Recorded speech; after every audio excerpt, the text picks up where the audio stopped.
mendengarkan firman Tuhan, mari kita berdoa. Tuhan Yesus, kami mau mendengarkan firman Tuhan.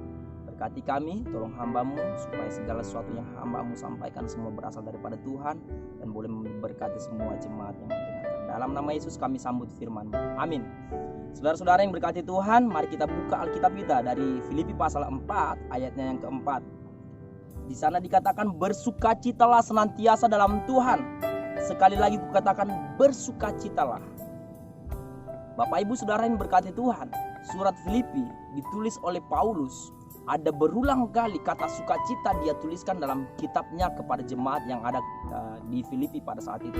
Ada berulang kali kata sukacita, bersukacitalah, yang dituliskan oleh Paulus kepada jemaat Filipi pada saat itu. Yang menarik Bapak Ibu, jika kita melihat latar belakang ketika Paulus menulis surat ini, ya, yang pertama di dalam pasal yang pertama ayat yang ke-12 sampai 13, di mana Paulus mengatakan, aku menghendaki saudara-saudara supaya kamu tahu bahwa apa yang terjadi atasku ini justru telah menyebabkan kemajuan Injil, ayat 13, sehingga telah jelas bagi seluruh istana dan semua orang lain bahwa aku dipenjarakan karena Kristus. Jadi Bapak Ibu Saudara yang diberkati Tuhan, Paulus ketika menulis surat ini, ia sedang berada di dalam penjara. Ya tentu orang yang dalam penjara bukan seperti orang yang berada di dalam ruangan yang penuh dengan kebahagiaan atau pesta pora, tidak. Tetapi orang yang dalam penjara, ya kita tahu sendiri, itu adalah tempat tahanan di mana penderitaan cukup banyak yang akan kita alami di sana. Dan Paulus dalam menulis surat kepada jemaat Filipi, kata sukacita, bersukacitalah senantiasa itu dituliskan beberapa kali Bapak. Padahal dia sendiri sedang dalam penjara. Kalau Paulus sendiri sedang berduka cita, pasti tidak mungkin dia mengatakan bersukacitalah kepada jemaat Filipi. Tapi pasti walaupun dia dalam penjara, dia tetap bersukacita. Maka daripada itu ia katakan bersukacita kepada jemaat Filipi. Hal yang kedua Bapak Ibu, yang sangat menarik dari latar belakang Paulus di dalam pasal 1 ayat yang ke-21, di sana dikatakan, karena bagiku hidup adalah Kristus dan mati adalah keuntungan. Ayat 23, aku didesak dari dua pihak. Aku ingin pergi dan diam bersama-sama dengan Kristus. Itu memang jauh lebih baik, tetapi lebih perlu untuk tinggal di dunia ini karena kamu. Saudara-saudara, hal yang kedua adalah bahwa Paulus sendiri sedang berada dalam penderitaan sakit. Bahkan ia katakan ia didesak dari dua pihak. Ia hampir meninggal. Di dalam situasi seperti ini pun Paulus bisa menuliskan bersukacitalah kepada jemaat yang ada di Filipi. Ini sangat menarik Bapak. Sangat-sangat menarik. Ditambah yang ketiga, latar belakang dalam penulisan surat ini adalah di dalam pasal 1 ayatnya yang ke-27 sampai 30. Tapi saya akan baca ayat 29 saja. Sebab kepada kamu dikaruniakan bukan saja untuk percaya kepada Kristus, melainkan juga untuk menderita untuk Dia. Jemaat yang ada di Filipi pada saat itu juga ikut mengalami penderitaan sebagaimana yang dirasakan oleh Paulus juga. Jadi di tengah penderitaan jemaat yang ada di Filipi, justru Paulus katakan bersukacitalah senantiasa di dalam Tuhan. Senantiasa Bapak Ibu bukan berarti hanya 1, 2, 3 kali, tetapi selalu, itu terus menerus. Bersukacitalah selalu.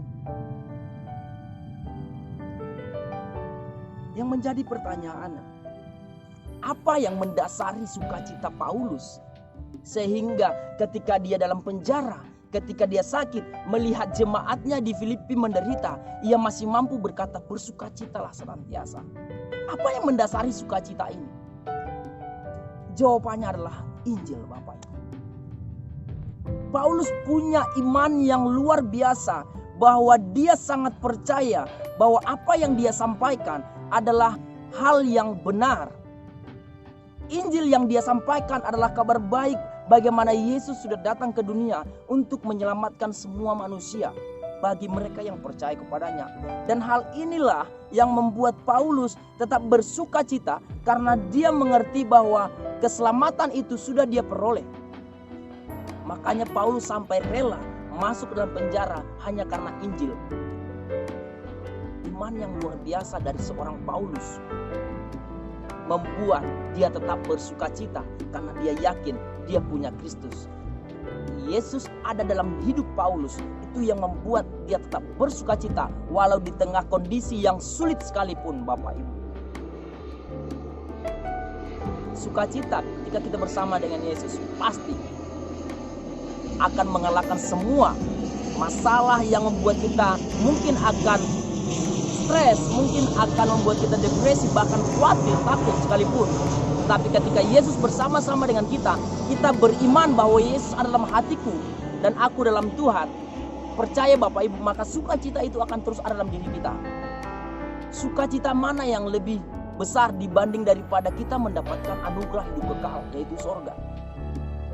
Itu yang disampaikan oleh Paulus dalam surat-suratnya kepada jemaat-jemaatnya, bahwa Injil itu, kabar baik itu ialah keselamatan yang Tuhan berikan kepada manusia bagi mereka yang percaya. Inilah yang mendasari sukacita Paulus, Bapak Ibu Saudara yang dikasihi Tuhan. Seorang sepasang kekasih akan selalu bersukacita, tidak peduli dimanapun mereka berada. Ya. Seorang sepasang kekasih, bukan seorang ya, dua orang, ya, sepasang kekasih akan selalu bersukacita, tidak peduli dimanapun mereka berada. Kalau mereka tetap bersama, pasti akan tetap bersukacita. Sama halnya dengan kita, jika Yesus selalu ada dalam hidup kita, maka saya yakin bahwa kita akan tetap bersukacita walaupun di tengah kondisi yang sulit sekalipun, masalah yang akan datang. Mungkin ya kita pasti mungkin sedikit khawatir, sedikit takut, tapi itu tidak akan terus menerus karena Yesus ada dalam diri kita. Maka sukacita kita akan mengalahkan semuanya, Bapak Ibu. Inilah yang akan saya sampaikan bagi kita. Biarlah segala sesuatu yang kita dengar hari ini boleh menjadi berkat bagi kita. Kualitas iman Kristen akan terlihat dari bagaimana kita menghadapi masalah. Apakah masih ada sukacita itu dalam diri kita? Tuhan Yesus memberkati. Shalom. Mari kita berdoa. Tuhan Yesus, kami bersyukur untuk hari ini kami sudah boleh mendengarkan firman Tuhan. Berkati kami supaya firman Tuhan ini boleh kami aplikasikan, kami terapkan dalam hidup kami. Dalam nama Yesus kami berdoa. Amin.